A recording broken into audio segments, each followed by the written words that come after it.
Hello, my friend, and welcome to my balcony.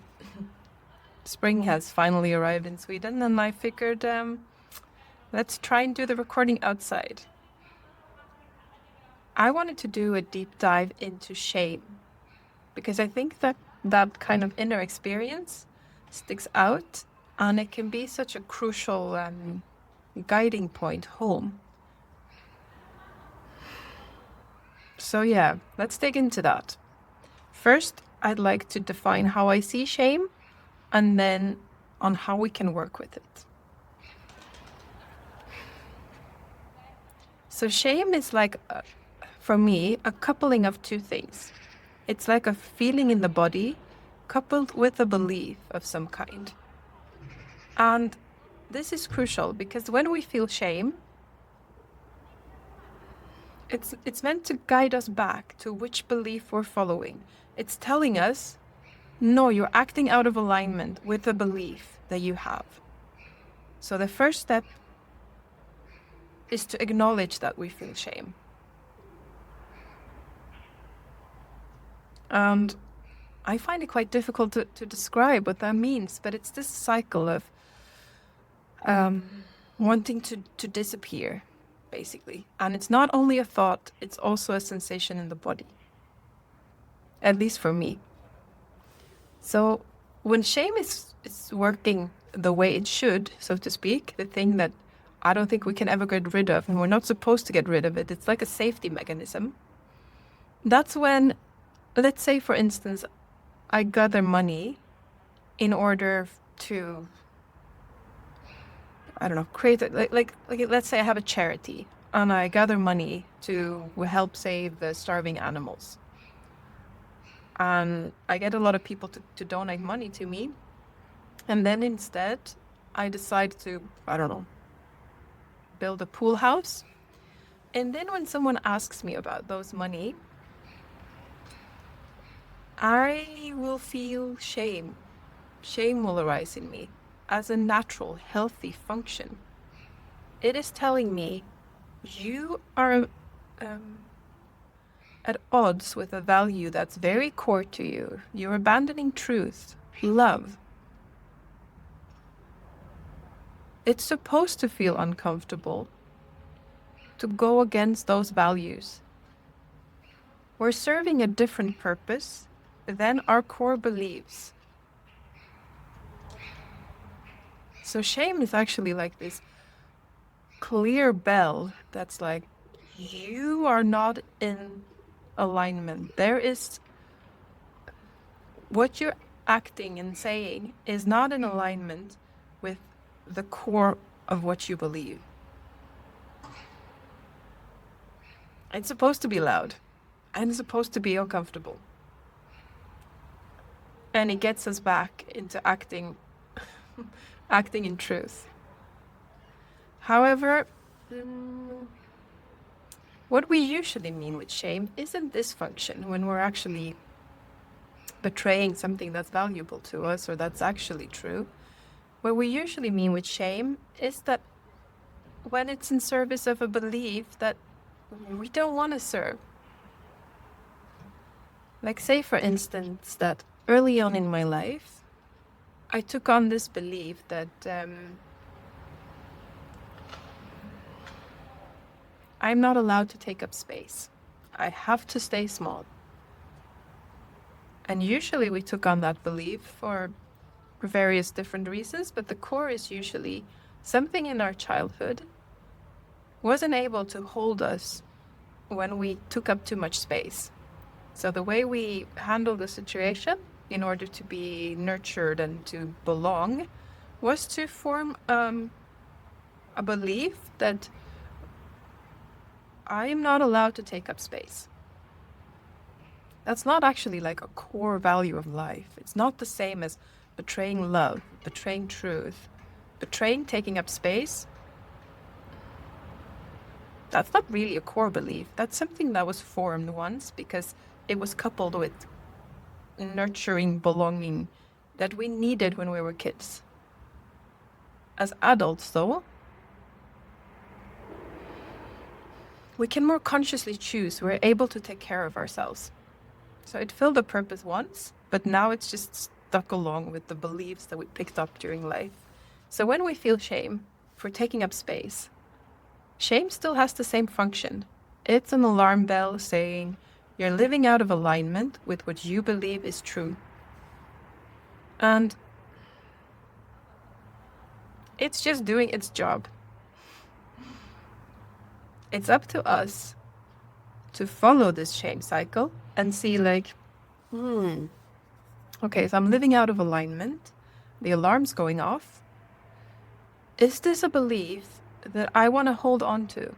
Is it still important for me to stay small? And I mean, we all can choose for ourselves, but for me, staying small is not something I want to hold on to. It fills no purpose on its own. It's in service of something greater sometimes. But it's not a core belief that I need to be alerted every time I don't stay small.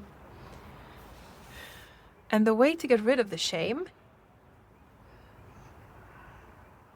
is either to obviously follow the belief and always stay small, but that kind of comes in friction with life because life wants to expand. Life wants to move in the way life moves, as love, as truth.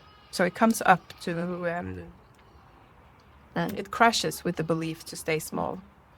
So it's not so much about working on the shame. That's just the bell going off. The rules, however, those we can work on.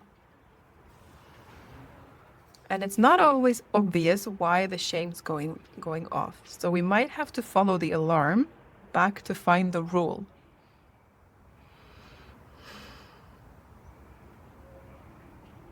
So when we feel shame, we do not listen to the thoughts because usually it's coupled with these really harsh, whatever it says, like you're ridiculous, nobody loves you, you're not funny anyway. Well, the thoughts themselves, we don't go into believing them or arguing with them.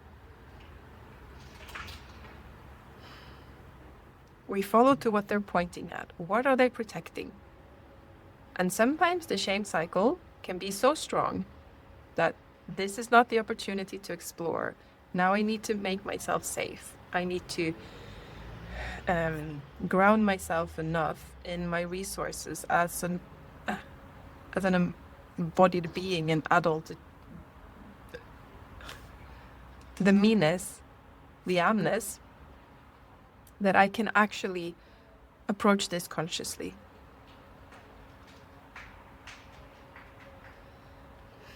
But when we have been able to do that, it can be asking for help. It can be giving yourself a hug. It can be going for a walk, listening to your favorite music. Think about someone you love. And then we can look at what did the shame actually triggered. Maybe when it's so activated, we can't work with it. But once it's calmed down a bit, it's easier to be curious about it. We can still dip into it, but it doesn't engulf all of us. And we find out in this situation, by going into the feeling, by feeling it, by listening careful, by turning every little rock, feeling the tensions in your bodies, usually, eventually there comes this belief that says, nobody loves you if you take up space. That's a belief. That's the founding core of why this alarm bell went off. I broke the rule of taking up space. And through that, like by proxy, love is threatened. And love is like a fundamental value of mine. But it wasn't love directly that I broke. I broke this little rule of taking up space means I'm not lovable. I need to dismantle that belief. Then the shame won't activate in those circumstances anymore.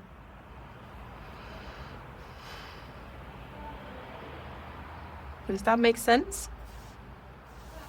If I say anything that's difficult to follow or that's not making sense, please do drop a comment in the comment section.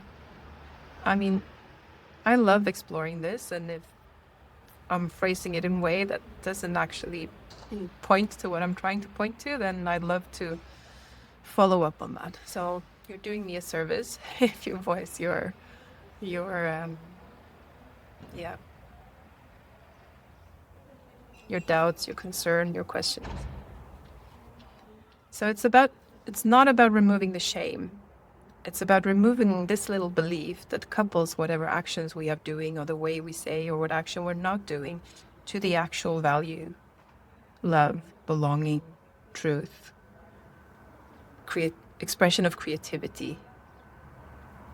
These core things that are in fact valuable, that's valuable to all humans. It's not important for everyone to stay small, but love is important for everyone. You cannot get rid of the need to be loved or to love and still be alive. And why can't you do that? Because love isn't an add-on. It's the essence of who we are. And shame is meant to alert us when we diverge from that path. At least this is my perspective. Yeah. So shame is a horrible feeling, and it's meant to be horrible. Because it's telling you, it's telling me as well, that we're out of alignment with something very, very valuable.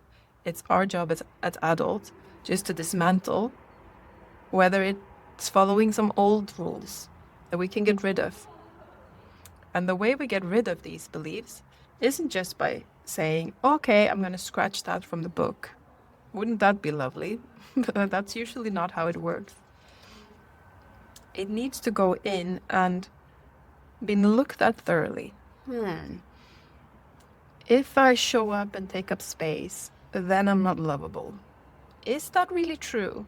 If I think about it, how would that make sense? Like, how would any great musician of the ages, how would the Beatles, how would, I don't know, I'm really weak for Phil Collins right now. Like, how would Phil Collins be loved if he wasn't? If taking up space meant you're not lovable? Why would that rule apply to me, but not when I look at him? So that's how you work with those beliefs. And eventually you come up with, no, this can't be true. Okay, now your mind's on board. But usually your body and your nervous system is not on board just because the mind has kind of accepted and went, okay, yeah, I'm in. And the way we dismantle this belief in our bodies is by feeling it. Whenever it arises, not whenever, but when you have time when it arises, you sit with it, you feel it, you breathe through it, you almost like you are nurturing this inner child of yours. You held it and said, you're safe, it's okay.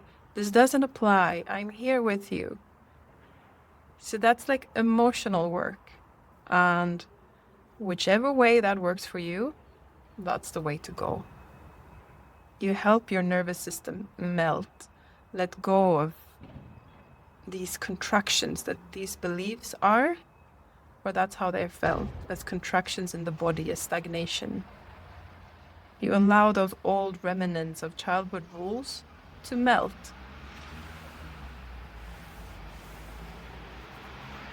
And sometimes we need support. We need someone to help us. We need someone to take us by the hand. To help us stand in ourselves, holding someone's hand for comfort. And that's okay. That's how love expresses itself between humans. We don't have to do this alone. Yeah.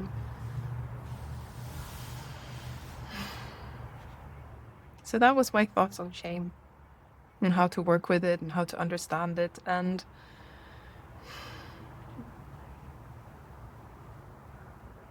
yes, life's too short to be stuck in shame cycles. Either they're ringing the alarm because we're abandoning truth and love, then let's get back in alignment. Or it's ringing the alarm for some old beliefs. Well, then let's get rid of the beliefs. Yeah. Thank you for sharing this wonderful spring day with me. And yeah, I hope to see you next time.